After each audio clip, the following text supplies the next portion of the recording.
Welcome back to our channel. যে যেখান থেকে ভিডিওটি দেখছো সবাইকে স্বাগতম। আজকে আমরা পড়ব পদার্থবিজ্ঞান বইয়ের 10ম অধ্যায়, যার শিরোনাম হচ্ছে স্থির বিদ্যুৎ এবং এর ইংরেজি হচ্ছে স্ট্যাটিক ইলেকট্রিসিটি। তো আমরা কথা না বাড়িয়ে সরাসরি আমাদের বইয়ে চলে যাই। তো বিসমিল্লাহির রহমানির রহিম। শীতকালে চিরুনি দিয়ে চুল আঁচড়ানোর পর সেই চিরুনি ছোট ছোট কাগজের টুকরোর কাছে আনা হলে কাগজের টুকরোগুলো লাফিয়ে চিরুনির দিকে ছুটে আসে। আবার ঝড়ের সময় বজ্রপাতের আলোর ঝলকানির সাথে দিক বিদিক প্রকম্পিত করে প্রচণ্ড শব্দে বজ্রপাত হয়। এই দুটোর জন্য দায়ী স্থির বিদ্যুৎ।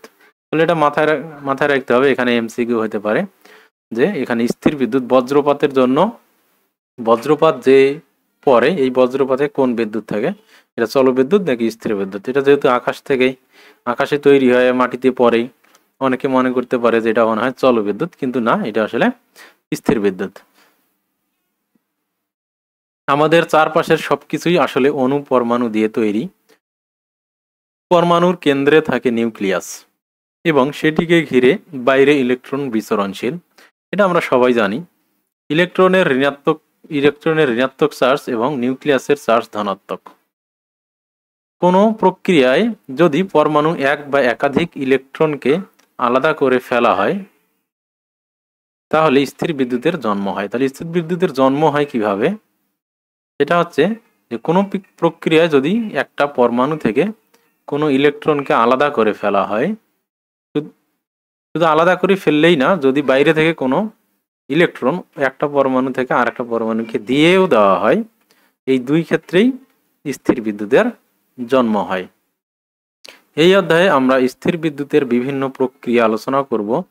দুটো চার্জকে পাশাপাশি রাখা হলে তারা কি বল দ্বারা নিজেদেরকে আকর্ষণ করে সেটিও আমরা এই অধ্যায়ে জেনে নেব। আচ্ছা, যাই হোক, তাহলে আমরা এখানে স্থির বিদ্যুৎ তৈরি হওয়ার একটা প্রক্রিয়া দেখলাম, যে স্থির বিদ্যুৎ কেন তৈরি হয় এই জিনিসটা এখানে ব্যাখ্যা করা আছে, আমরা আস্তে আস্তে বুঝতে পারবো। তো প্রথমটা হচ্ছে 10.1 আধান বা চার্জ। অর্থাৎ আধান বা চার্জ কি জিনিস? আধানের ইংরেজি হচ্ছে চার্জ। শীতকালে শুকনো চুল চিরুনি দিয়ে আঁচড়িয়ে তোমাদের প্রায় সবাই নিশ্চয়ই কখনো না কখনো ছোট ছোট কাগজের টুকরাকে সেই চিরুনি দিয়ে আকর্ষণ করেছ। শীতপ্রধান দেশে শীতকালে বাতাস খুব শুকনো থাকে, তখন ছোট শিশু যখন কার্পেটে হামাগুড়ি দেয় তখন তাদের চুল খাড়া হয়ে যায়। দেখে মনে হয় একটি চুল বুঝি অন্য চুলকে ঠেলে খাড়া করিয়ে দিয়েছে। তোমরা নিশ্চয়ই ঝড়ের রাতে আকাশ চিরে বিদ্যুতের ঝলককে নিচে নেমে আসতে দেখেছ। তো এগুলো সবই আমরা দেখেছি। কাগজের আকর্ষণ, চুলের বিকর্ষণ কিংবা বজ্রপাত, এই তিনটি ব্যাপারের মূলেই কিন্তু একই বিষয় কাজ করেছে, সেটি হচ্ছে চার্জ বা আধান। চার্জ বা আধান কি, কেন সেটা কখনো আকর্ষণ করে, কখনো বিকর্ষণ করে, আবার কখনো বিদ্যুৎ ঝলক তৈরি করে ইত্যাদি বোঝার জন্য আমাদের একেবারে গোড়ায় যেতে হবে। অণু পরমাণু কেমন করে তৈরি সেটা জানতে হবে। আমরা সবাই জানি সকল বস্তুই অণু পরমাণু দিয়ে তৈরি। এখন পর্যন্ত 118টি ভিন্ন ভিন্ন মৌলের পরমাণু পাওয়া গিয়েছে। এর মাঝে মাত্র 40টি মৌলের পরমাণু, অর্থাৎ এক বা একাধিক আইসোটোপ আছে, পরমাণু হচ্ছে স্থায়ী। তার মানে এই জিনিসটা আমরা মাথায় রাখতে পারি যে মাত্র 40টা মৌলের পরমাণু হচ্ছে কি স্থায়ী, অর্থাৎ এটা একটা নির্দিষ্ট ফর্মে থাকে, কিন্তু বাকিগুলো কি অস্থায়ী, অর্থাৎ এরা কি হয় বিভিন্ন ধরনের আইসোটোপ তৈরি হয় তাদের, বা এগুলো হচ্ছে অস্থিতিশীল হয়। মাত্র এই কয়টি পরমাণু দিয়ে লক্ষ লক্ষ ভিন্ন অণু তৈরি হয়েছে। একটা অক্সিজেন পরমাণুর সাথে দুটো হাইড্রোজেন পরমাণু যুক্ত হয়ে একটা সোডিয়াম পরমাণুর সাথে একটা ক্লোরিন পরমাণু যুক্ত হয়ে লবণ, একটা কার্বন পরমাণুর সাথে 4টা হাইড্রোজেন পরমাণু দিয়ে মিথেন গ্যাস ইত্যাদি তৈরি হয়। এগুলো আমরা সবাই জানি, কেমিস্ট্রিতে এগুলো তোমরা সবাই পড়েছো। অবাক হওয়ার কিছু নেই, বাংলায় মাত্র 50টা বর্ণ, সেই বর্ণমালা দিয়ে হাজার হাজার শব্দ তৈরি হয়েছে। তো এটা অনেকটা এরকমই, যে 50টা বা ইংরেজিতে 26টা সব বর্ণ দিয়ে যেরকম হাজার হাজার লক্ষ লক্ষ শব্দ তৈরি হয়েছে, ঠিক সেই রকম 40টি পরমাণু দিয়ে সব যৌগ তৈরি হয়েছে। আর বাকিগুলো হচ্ছে অস্থায়ী, এগুলো পরিবর্তনশীল। তো পরমাণু হচ্ছে সবকিছুর গাঠনিক একক বা বিল্ডিং ব্লক। এটা এমসিকিউর জন্য খুবই ইম্পর্টেন্ট, যে কোনো কিছুর গাঠনিক একক হচ্ছে কি, গাঠনিক একক বা বিল্ডিং ব্লক হচ্ছে পরমাণু। অর্থাৎ একটা একটা একটা বিল্ডিং, যেরকম একটা বিল্ডিং তৈরির সবচেয়ে ছোট এককটা হচ্ছে কি ইট, ঠিক সেই রকম যে কোনো কিছু তৈরির, যে কোনো পদার্থের গাঠনিক এককটা হচ্ছে পরমাণু। এই পরমাণুর কেন্দ্রে থাকে কি, আমরা সেটা সবাই জানি, একটা ছোট্ট নিউক্লিয়াস। তাকে ঘিরে, নিউক্লিয়াসের চারদিকে থাকে কি ইলেকট্রনিক, সেগুলো আমরা সবাই জানি, কেমিস্ট্রিতে পড়ছি। নিউক্লিয়াস তৈরি হয় প্রোটন আর নিউট্রন দিয়ে। তার নিউক্লিয়াসের মধ্যে প্রোটন এবং নিউট্রন থাকে। এর ভেতরে প্রোটনের চার্জ হচ্ছে ধনাত্মক বা পজিটিভ, আর নিউট্রনের কোনো চার্জ নেই। আর ইলেকট্রনের চার্জ ঋণাত্মক বা নেগেটিভ। তো এগুলো আমরা জানি যে নিউক্লিয়াসে থাকে প্রোটন আর নিউট্রন, তার মধ্যে প্রোটনের চার্জ হচ্ছে ধনাত্মক, নিউট্রনের কোনো চার্জ নাই, সেই হিসেবে আমরা বলতে পারি নিউক্লিয়াসের সামগ্রিকভাবে চার্জ হচ্ছে কি পজিটিভ। আর এর চতুর্দিকে যে ইলেকট্রনগুলো ঘোরে সেগুলোর চার্জ হচ্ছে নেগেটিভ। তো এখন চার্জ জিনিসটা কি? তো চার্জ হচ্ছে ইলেকট্রন এবং প্রোটনের এক ধরনের কি মৌলিক বৈশিষ্ট্য, যেটাকে বলা হচ্ছে কি চার্জ। ইলেকট্রন এবং প্রোটনের একটা কি মৌলিক বৈশিষ্ট্য, সেটা হচ্ছে চার্জ, যে বৈশিষ্ট্যের কারণে ইলেকট্রনগুলো এবং প্রোটনগুলো নিজেদেরকে বিকর্ষণ করে, আর ইলেকট্রন এবং প্রোটন একজন আরেকজনকে কি করে আকর্ষণ করে। এই যে যে বৈশিষ্ট্যের কারণে এটা হয়, মেনলি এই বৈশিষ্ট্যটাকেই বলা হচ্ছে কি চার্জ। এবং এই বৈশিষ্ট্যের আরো কিছু কি আছে, প্রকাশ আছে। তারা গতিশীল হলে ইলেকট্রিক ফিল্ড তৈরি করে, চৌম্বক ক্ষেত্র তৈরি করে। একটা নির্দিষ্ট প্যাটার্নে যখন এগুলো সজ্জিত থাকে তখন সেখানে চৌম্বকত্ব তৈরি হয়।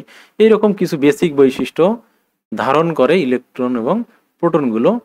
এই বৈশিষ্ট্য, এই বেসিক যে বৈশিষ্ট্য, এটা আবার প্রোটনে যেরকম থাকে ইলেকট্রনে তার উল্টাটা থাকে। এই জন্য প্রোটনেরটাকে পজিটিভ ধরা হয়েছে, ইলেকট্রনেরটাকে নেগেটিভ ধরা হয়েছে। এই যে একটা বেসিক বৈশিষ্ট্য, সেই বেসিক বৈশিষ্ট্যটাকে বলা হচ্ছে চার্জ। ঠিক আছে? তো এই আর ইলেকট্রন এবং প্রোটনের মধ্যে এই বৈশিষ্ট্যটা কি আছে, বিপরীত ধর্মী আছে। এই জন্য যে কোনো একটাকে স্বাভাবিকভাবে পজিটিভ এবং নেগেটিভ ধরতে হইতো। তো যারা এটা আবিষ্কার করেছে তারা প্রোটনটাকে পজিটিভ ধরছে, ইলেকট্রনকে নেগেটিভ ধরছে। তো এটা ধরে নেওয়া হিসাব, যদি উল্টাটা ধরে নিত তাহলেও হইতো, তখন আরো সুবিধা হইতো। যারা চল বিদ্যুৎ, এটা আমরা বুঝতে পারবো যে যদি ইলেকট্রনের চার্জকেই ধনাত্মক ধরা হইতো, প্রোটনের চার্জকে ঋণাত্মক ধরে নেওয়া হইতো, তাহলে এটা অনেক হিসাব নিকাশ কি হইতো, সুবিধা হইতো। তো যাই হোক, যেটা হয়নি সেটা হয়নি। প্রোটন আর ইলেকট্রনের চার্জ সমান কিন্তু বিপরীত ধর্মী। তাহলে এখানে চার্জ যেটা আছে, অর্থাৎ সমান পরিমাণই ধর্ম দুইটাতেই আছে, কিন্তু বিপরীত ধর্মী, যেটা আমি বললাম। এবং এটার মান হচ্ছে, চার্জ পরিমাপের একটা একক হচ্ছে কুলম্ব। তো কুলম্ব এককে যদি এটা মাপা হয়, তাহলে একটা ইলেকট্রনের চার্জ হচ্ছে 1.6 গুণন 10⁻19 কুলম্ব। তার মানে একটা ইলেকট্রন বা একটা প্রোটনে কি থাকে, অনেক কম পরিমাণে চার্জ থাকে। তো সেক্ষেত্রে প্রোটনের চার্জটাকে বলা হয় পজিটিভ, আর ইলেকট্রনের চার্জটাকে বলা হয় নেগেটিভ। এই একই পরিমাণ, তাহলে প্রোটনের হবে কি +1.6 গুণন 10⁻19 কুলম্ব, আর ইলেকট্রনের ক্ষেত্রে হবে -1.6 ইন্টু 19 কুলম্ব। তো কুলম্বটা কি জিনিস? কুলম্ব হচ্ছে চার্জ পরিমাপের একক। ঠিক আছে, চার্জ পরিমাপের একক এটা। কিন্তু একটা পজিটিভ, অন্যটা নেগেটিভ, যেটা আমরা দেখলাম। একটা পরমাণুর নিউক্লিয়াসে যে কয়টা প্রোটন থাকে তার বাইরে ঠিক সেই কয়টা ইলেকট্রন বিচরণশীল থাকে। তাই পরমাণুর সম্মিলিত চার্জ শূন্য, অর্থাৎ পরমাণু হচ্ছে বিদ্যুৎ নিরপেক্ষ বা নিস্তড়িত বা নিউট্রাল। তো এটা আমরা সবাই জানি।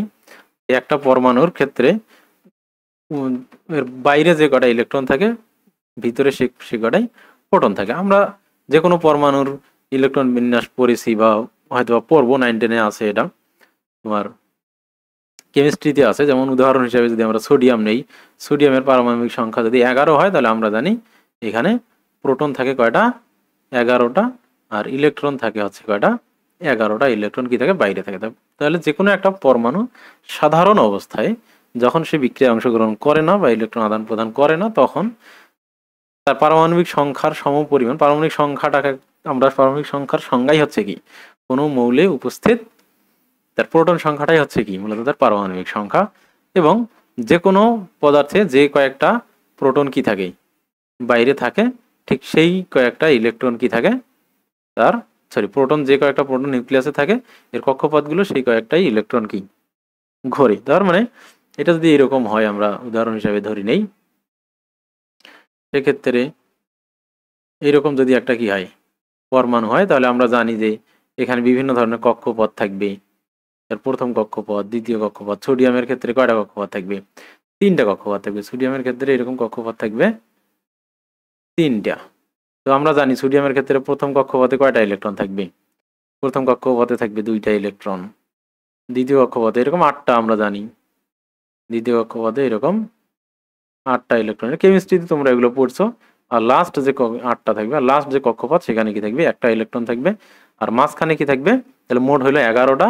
আর মাঝখানে কি থাকবে? 11টা প্রোটন থাকবে। আর নিউট্রন থাকে সোডিয়ামের ক্ষেত্রে 12টা নিউট্রন থাকে। তো নিউট্রনের যেহেতু চার্জ নাই, নিউট্রন নিয়ে আমাদের হিসাব নাই। তো মেনলি এটা হচ্ছে নিউক্লিয়াস। নিউক্লিয়াসের মধ্যে যে কয়টা প্রোটন থাকবে, নিউক্লিয়াসের বাইরে ঠিক সেই কয়েকটাই ইলেকট্রন থাকবে। সেক্ষেত্রে আমরা যদি বলি যে নিউক্লিয়াসটার চার্জ কত, নিউক্লিয়াসের চার্জ কিন্তু পজিটিভ, অর্থাৎ +11। তার মানে এটা টোটাল চার্জ কত হবে? 11 গুণন একটা প্রোটনের চার্জ কত? 1.6 ইন্টু 10⁻19 কুলম্ব।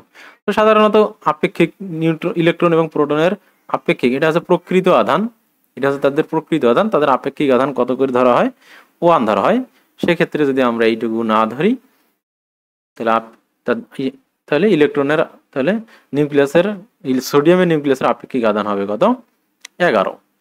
আপেক্ষিক আধানকে প্রকৃত আধান দিয়ে গুণ করলে তার প্রকৃত আধানের পরিমাণ পাওয়া যাবে। আচ্ছা, যাই হোক। আর বাইরে যে 11টা ইলেকট্রন আছে তাদের চার্জ হবে কি? -11। তো কত? -11। তাহলে তাহলে এই দুইটা টোটাল যদি করি আমরা, তাহলে একটা পরমাণু সামগ্রিকভাবে কত হয়ে যাবে? 0 হয়ে যাবে। +11 আর -11 যোগ করে 0, আর নিউট্রনের তো 0ই। তাহলে মোট কথা, একটা ইলেকট্রন যখন, একটা পরমাণু যখন বিক্রিয়ায় অংশগ্রহণ করবে না, সেই ক্ষেত্রে সামগ্রিকভাবে তার চার্জটা কত থাকবে? 0 থাকবে। কেন? তার কারণ তার ইলেকট্রনে যে সংখ্যক, তার নিউক্লিয়াসে যে সংখ্যক পজিটিভ প্রোটন থাকবে, ঠিক একই সংখ্যক নেগেটিভ ইলেকট্রন তার কক্ষপথগুলোতে থাকবে। এবং আমরা জানি ইলেকট্রন এবং প্রোটনের চার্জের পরিমাণ কি একই, শুধু মানটা কি বিপরীত, অর্থাৎ ধর্মটা বিপরীত ধর্মীয়। অর্থাৎ একটা পজিটিভ হলে আর একটা নেগেটিভ, তাহলে সমান পরিমাণ পজিটিভ এবং নেগেটিভ মিলে সেটা হয়ে যাবে 0। এই জন্য প্রাথমিক অবস্থায় একটা পরমাণু হচ্ছে কি বিদ্যুৎ নিরপেক্ষ, নিস্তড়িত বা নিউট্রাল, অর্থাৎ তাদের কোনো চার্জ থাকে না। এরপর হচ্ছে সবচেয়ে সহজ পরমাণু হচ্ছে হাইড্রোজেন। তার নিউক্লিয়াসটা হচ্ছে শুধু একটা প্রোটন এবং তাকে ঘিরে বিচরণশীল একটা ইলেকট্রন। তাহলে একটা ইলেকট্রন এবং একটা প্রোটন, তাহলে একটা প্লাস একটা মাইনাস মিলে হয়ে যাবে 0। এর পরের মৌল হচ্ছে হিলিয়াম। তার নিউক্লিয়াসে আছে 2টা প্রোটন এবং চার্জবিহীন 2টা নিউট্রন আছে। তাহলে হিলিয়ামে কি আছে? 2টা প্রোটন আছে আর চার্জবিহীন 2টা নিউট্রন আছে। আর বাইরে ইলেকট্রনও আছে কয়টা? 2টা। তাহলে 2টা প্রোটন আর 2টা ইলেকট্রন মিলে কি হয়ে যাবে? 0 হবে। 2টা পজিটিভ প্রোটন আর 2টা নেগেটিভ ইলেকট্রন মিলে এটা কি হয়ে যাবে? নিস্তড়িত হয়ে যাবে। ঠিক আছে? এভাবে আস্তে আস্তে বড় পরমাণু তৈরি হয়েছে।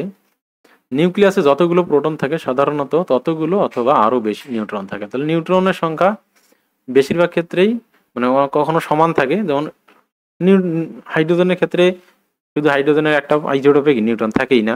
হাইড্রোজেনের আরো 2টা 3টা আইসোটোপ আছে, সেগুলোতে নিউট্রন থাকে 1টা 2টা 3টা করে। আর বাকি যে পরমাণুগুলো আছে, কিছু পরমাণু আছে, অল্প কিছু পরমাণু আছে যেগুলোতে প্রোটনের সমপরিমাণ নিউট্রন থাকে, এগুলো কেমিস্ট্রিতে দেখবা। আর বেশিরভাগ মৌলের ক্ষেত্রেই সাধারণত প্রোটনের চেয়ে নিউট্রন বেশি থাকে। সো আমাদের এখানে আলোচ্য যে বিষয়, সেখানে নিউট্রন বেশি থাক বা কম থাক সেটা বিষয় না, তার কারণ হচ্ছে নিউট্রনের কোনো চার্জ নাই। তো আমাদের আলোচ্য বিষয় হচ্ছে প্রোটন আর ইলেকট্রন সমান আছে কিনা। প্রোটন এবং ইলেকট্রন সমান থাকে, তার মানে সেটা কি চার্জ নিরপেক্ষ। ঠিক আছে? শুধুমাত্র হাইড্রোজেন পরমাণুর কোনো নিউট্রন নাই, কিন্তু হাইড্রোজেনের যে অন্য যে আইসোটোপ আছে, ডিউটেরিয়াম, ট্রিটিয়াম, সেগুলোতে আবার নিউট্রন থাকে। হিলিয়ামের ক্ষেত্রে, হিলিয়ামের পরমাণুতে প্রোটনের সংখ্যা, হিলিয়াম-3 যেটা আছে সেই পরমাণুতে প্রোটনের সংখ্যা নিউট্রনের সংখ্যার চেয়ে বেশি হিলিয়াম-3-তে। তো এগুলো এমসিকিউর জন্য মাথায় রাখবা। হিলিয়াম-3 যেটা আর কি, এটা হিলিয়ামের একটা আইসোটোপ। এখানে কি থাকে? প্রোটনই থাকে কি কম, নিউট্রন থাকে বেশি, প্রোটন থাকে কি, অর্থাৎ প্রোটনের সংখ্যা নিউট্রনের সংখ্যার চেয়ে বেশি, অর্থাৎ নিউট্রন এখানে কি থাকে, কম থাকে। যেমন এখানে এর ভর সংখ্যা যেহেতু 3, এগুলো হিসাব তোমার কেমিস্ট্রিতে পড়বা। এর ভর সংখ্যা উপরে এটাকে বলা হয় ভর সংখ্যা। এর ভর সংখ্যা হচ্ছে কত, 3। আর হাইড্রোজেনের আর হিলিয়ামের পারমাণবিক সংখ্যা আমরা জানি 2। তার মানে এখানে 2টা প্রোটন আছে, তার মানে নিউট্রন আছে তাহলে কয়টা, তাহলে 2 থেকে একটা বাদ দিলে একটা নিউট্রন। তার কারণ এই ভর সংখ্যাটা হয় মূলত প্রোটন এবং নিউট্রনের যোগফল। তাহলে হিলিয়ামে তো প্রোটন 2টা থাকে আমরা এটা জানি, তাহলে 3 হয়েছে, তার মানে নিউট্রন আছে একটা, তাহলে এখানে কম থাকে এইরকম। কিন্তু বেশিরভাগেতেই সমান থাকে বা নিউট্রনের পরিমাণ বেশি থাকে। যত বেশি পারমাণবিক সংখ্যা বাড়ে, প্রোটনের তুলনায় নিউট্রনের সংখ্যা বাড়ে। এটা তোমার পর্যায় সারণীতে মৌলগুলো আছে তাদের ভর সংখ্যা এবং পারমাণবিক সংখ্যার যে ডিফারেন্স, এটাই থেকেই তোমরা কি করতে পারবা, নিউটনের সংখ্যা বুঝতে পারবা যে কোথায় বেশি কোথায় কম। আর এখানে এমসিকিউর জন্য এগুলো মাথায় রাখবা যেগুলো দেওয়া আছে, যে হাইড্রোজেনে কোনো পরমাণু নাই, হিলিয়ামে হিলিয়াম 3-তে নিউট্রন মাত্র একটা আছে। আচ্ছা, যাই হোক, নিউক্লিয়াসের বাইরে ইলেকট্রনগুলো সব একই কক্ষপথে থাকে না, এগুলো আমরা জানি বা কেমিস্ট্রিতে আমরা পড়বো। 10.01 চিত্রটিতে পরমাণুর একটি মডেল যেভাবে দেখানো হয়েছে, যেখানে একটা কক্ষপথ পূর্ণ করে ইলেকট্রন পরের কক্ষপথে যেতে পারে। ভেতরের কক্ষপথের ইলেকট্রনগুলো অনেক শক্তভাবে আটকে থাকে, কিন্তু কিছু কিছু পরমাণুর বেলায় বাইরের কক্ষপথের ইলেকট্রনগুলো একটু চেষ্টা করলে আলাদা হয়ে যায়। ইলেকট্রন আলাদা করার একটা উপায় হচ্ছে ঘর্ষণ। তাহলে যে কোনোভাবে যদি পরমাণুগুলো কি করতে পারে, শক্তি অর্জন করতে পারে বা তাপ যদি দেওয়া হয়, সেক্ষেত্রে ইলেকট্রনগুলো শক্তি গ্রহণ করে তাদের শক্তি বেড়ে যায়, তাদের গতিশীলতা বা অস্থিতিশীলতা বেড়ে যায়। ফলে শেষ একটা মৌলের শেষ কক্ষপথের যে ইলেকট্রনগুলো আছে সেই ইলেকট্রনগুলো অনেক সময় কি হয়ে যায়, নিউক্লিয়াসের যে বন্ডিং আছে, নিউক্লিয়াস কি পজিটিভ, এর আছে নেগেটিভ, তাদের মধ্যে একটা আকর্ষণ কাজ করে, এই বন্ধন কাজ করে, এই বন্ধনটা অনেক সময় কি হয়ে যায়, ছুটে যায়। ফলে ইলেকট্রনগুলো কি হয়ে যায়, বাইরে চলে যেতে পারে, যদি কোনোভাবে তারা কি করতে পারে, ইলেকট্রনগুলো শক্তি সঞ্চয় করতে পারে। সাধারণত ঘর্ষণ বা তাপ প্রয়োগ বা আলো থেকেই ওরা শক্তি গ্রহণ করে, বা ঘর্ষণ থেকে তাপ উৎপন্ন হয়, সেখান থেকে তারা শক্তি গ্রহণ করে। এই সব উপায়ে কখনো কখনো কোনো মৌলের শেষ কক্ষপথের ইলেকট্রনগুলো কি হয়ে যেতে পারে, আলাদা হয়ে যেতে পারে। তো এর মধ্যে এখানে যে উদাহরণটা বলা হয়েছে, যে চিরুনি দিয়ে যদি আমরা চুল ঘষি, তাহলে এইখানে তোমার কোন এই মৌলগুলো থেকে কি হয়, ইলেকট্রন একটা থেকে তোমার চিরুনি থেকে বা চুল থেকে ইলেকট্রন কি হয়ে যায়, বের হয়ে আরেকটাতে চলে যায়। তো এইভাবেই ইলেকট্রনকে কি শেষ কক্ষপথে ইলেকট্রনকে আলাদা করা যায়। তো এমনিতে পরমাণুগুলো চার্জ নিরপেক্ষ হয়, অর্থাৎ প্রত্যেক পরমাণুতে সমান সংখ্যক প্রোটন আর ইলেকট্রন থাকে। কিন্তু কোনো কারণে যদি বাইরের কক্ষপথের একটা ইলেকট্রন সরিয়ে নেওয়া হয়, তাহলে ইলেকট্রনের তুলনায় প্রোটনের সংখ্যা বেড়ে যায়, অর্থাৎ পরমাণুটা আর চার্জ নিরপেক্ষ বা নিউট্রাল থাকে না, তার ভেতরে পজিটিভ চার্জের পরিমাণ বেড়ে যায়। এটা আমরা সোডিয়ামের যে, যারা এই অধ্যায় পড়েছো কেমিস্ট্রিতে, তোমার পরমাণুর গঠন বা পারমাণবিক যে ক্রিয়া বিক্রিয়া হয়, তো ওখান থেকে যদি পড়ছো, তাহলে সোডিয়াম কি করে, যদি কোনোভাবে কি করে, সোডিয়ামের একটা ইলেকট্রন কি হয়ে যায়, বের হয়ে যায়। এখানে কি আছে, 11টা প্রোটন আছে আর 11টা কি আছে, ইলেকট্রন আছে, কিন্তু কোনোভাবে যদি একটা ইলেকট্রন কি হয়ে যায়, আলাদা হয়ে যায়, তাহলে সেখানে কি হবে, 11টা প্রোটন থাকবে, কিন্তু ইলেকট্রন হয়ে যাবে কয়টা, 10টা ইলেকট্রন হয়ে যাবে। সেক্ষেত্রে কি হয়ে যাবে, তাহলে আমরা কি করতে পারো, সোডিয়ামের একটা পজিটিভ চার্জ কি বেশি, তাহলে সেটাকে আমরা কি বলতে পারি, সোডিয়াম প্লাস, অর্থাৎ একটা পজিটিভ চার্জ কি হয়ে গেছে, তার বেড়ে গেছে তুলনামূলকভাবে। তার কারণ হচ্ছে কি, একটা ইলেকট্রন সেখান থেকে আউট হয়ে গেছে। তাহলে সোডিয়াম থেকে যখন, তাহলে সোডিয়াম ভেঙে কি হবে, সোডিয়াম প্লাস আর একটা ইলেকট্রন কি হয়ে যাবে, বাইরে বের হয়ে যাবে এভাবে। তাহলে সোডিয়াম এখানে কি হলো, ভেঙে গিয়ে একটা ইলেকট্রন সোডিয়াম থেকে আলাদা হয়ে গেল, আর সোডিয়াম পজিটিভ হইলো। কেন পজিটিভ হইলো, তার কারণ সোডিয়ামের কেন্দ্রে তো কয়টা আছে, 11টা প্রোটন আছে, আর একটা ইলেকট্রন বের হয়ে যাওয়ার ফলে কক্ষপথে ইলেকট্রন থাকলো মাত্র 10টা। তাহলে ডিফারেন্স কত হইলো, +1। কারণ এটা পজিটিভ আর এটা কি নেগেটিভ, তাহলে +1, এই জন্য +1। ম্যাগনেসিয়ামের ক্ষেত্রে এরকম করে সে 2টা ইলেকট্রন কি করে, ছেড়ে দেয়, সেক্ষেত্রে ম্যাগনেসিয়াম কি 2+ হয়ে যায়, আর 2টা ইলেকট্রন আলাদা হয়ে যায়। তার কারণ হচ্ছে ম্যাগনেসিয়ামের শেষ কক্ষপথে 2টা ইলেকট্রন সে ছেড়ে দেয়। তো এইভাবে যখন কোনো একটা মৌলর কি হয়, শেষ কক্ষপথে ইলেকট্রন যে কোনো কারণে হোক কি হয়ে যায়, আলাদা হয়ে যায় একটা বা দুইটা, তখন সেই পরমাণুটা সামগ্রিকভাবে কি থাকে না, আর চার্জ নিরপেক্ষ থাকে না, তখন সে কি হয়ে যায়, পজিটিভ চার্জে চার্জিত হয়ে যায়। একইভাবে একটা ইলেকট্রন সরিয়ে নিলে, তাহলে একটা ইলেকট্রন সরিয়ে নিলে পরমাণুটিতে একটি পজিটিভ চার্জ হয়, দুটি সরিয়ে নিলে দুটি পজিটিভ চার্জ হয়। আমরা তখন বলি পরমাণুটি আয়নিত বা আহিত হয়েছে। একটা পরমাণু যেরকম পজিটিভভাবে আয়নিত হতে পারে, ঠিক সেরকম নেগেটিভভাবেও আয়নিত হতে পারে। অর্থাৎ যখন বিচ্ছিন্ন একটি বা দুটি ইলেকট্রন পরমাণুর সাথে যুক্ত হয়ে যায়, তখন পরমাণুর মোট চার্জ নেগেটিভ হয়। তাহলে যেটা আমি বললাম যে দুইটা ইলেকট্রন বা একটা ইলেকট্রন বের হয়ে গেলে সেটা পজিটিভ চার্জে চার্জিত হয়, এবং ওই ঘটনাটাকে বলা হয় আয়নিত হওয়া। এবং নতুন যে চার্জযুক্ত যে পদার্থটা তৈরি হইলো, মৌলটা তৈরি হইলো, সেটাকে বলা হয় আয়ন। সেক্ষেত্রে এগুলো তোমরা জানো, কেমিস্ট্রিতে তোমরা সবই এগুলো পড়ছো। যেমন সোডিয়াম থেকে যখন একটা ইলেকট্রন কি হয়ে যাবে, বের হয়ে যাবে, তখন এটা হবে সোডিয়াম প্লাস আয়ন। এটাকে আমরা বলবো কি, আয়ন বলবো। সোডিয়াম আর তখন আর সোডিয়াম মৌল বলবো না, তখন বলবো এটা কি, সোডিয়াম আয়ন। আর এই পুরো ঘটনাটাকে বলবো কি, আয়নিত হওয়া। অর্থাৎ এখানে সোডিয়ামটা কি হয়েছে, আয়নিত হয়েছে। একইভাবে কি হতে পারে, একটা পদার্থ যেমন পজিটিভ ভাবে চার্জিত হইলো, ঠিক সেই রকম ওই ইলেকট্রনটা কি করতে পারে, ত্যাগকৃত ইলেকট্রনটা অন্য কেউ গ্রহণ করতে পারে। যেমন সাধারণত ক্লোরিনের ক্ষেত্রে আমরা বলি, সেই ক্লোরিনটা কি করতে পারে, ওই একটা ইলেকট্রন গ্রহণ করতে পারে। ক্লোরিন এখানে কি 17, ক্লোরিনের পারমাণবিক সংখ্যা আছে 17, তার মানে 17টা প্রোটন আছে, 17টা ইলেকট্রন আছে। সে যদি একটা ইলেকট্রন গ্রহণ করে, তাহলে এখানে ক্লোরিন কি হয়ে যাবে, মাইনাস হয়ে যাবে। কেন? তার কারণ ক্লোরিনের সেক্ষেত্রে প্রোটন কিন্তু 17টাই থাকবে, কিন্তু ইলেকট্রনের সংখ্যা হয়ে যাবে কত, 18, এবং তার চার্জ কত, -18। তাহলে এর চার্জ, তাহলে মানে এর নিউক্লিয়াসের চার্জ +17ই আছে, আর বাইরে -17 থেকে হয়ে গেছে কি, -18। কেন? সে একটা ইলেকট্রন গ্রহণ করছে। তাহলে এখানে তার নিট চার্জ কত হয়েছে, -18 থেকে +17 ইয়া করলে হবে কি, -1। তখন এটাকে আমরা কি বলবো, মাইনাস। অর্থাৎ কেউ যদি ইলেকট্রন দুইটা গ্রহণ করে, তখন সে হবে কি, -2। এখন কোন পরমাণু ইলেকট্রন গ্রহণ করে, কোন পরমাণু ইলেকট্রন ত্যাগ করে, এগুলো তোমরা কেমিস্ট্রিতে আরো ভালোভাবে পড়বা। এটা তড়িৎ ঋণাত্মকতার উপর নির্ভর করে, কোন পরমাণুগুলো বেশি তড়িৎ ঋণাত্মক তারা ইলেকট্রন গ্রহণ করে, আর যাদের তড়িৎ ঋণাত্মকতা কম বা ধনাত্মকতা বেশি তারা ইলেকট্রন ত্যাগ করে। তো এইভাবে কি হয়, পজিটিভ চার্জ বা নেগেটিভ চার্জ হয়। তার মানে তাহলে চার্জ জিনিসটা তৈরি হয় মেইনলি কিভাবে, ইলেকট্রনের আধিক্য বা ইলেকট্রনের ঘাটতির কারণেই মূলত আধান জিনিসটার উৎপত্তি হয়। তার মানে জেনারেলি একটা পদার্থ কি থাকে, স্বাভাবিকভাবে নিস্তড়িত থাকে বা চার্জবিহীন অবস্থায় থাকে। যদি কখনো কোনো কারণে কেউ কি করে, ইলেকট্রন কি করে, একজনকে দেয়,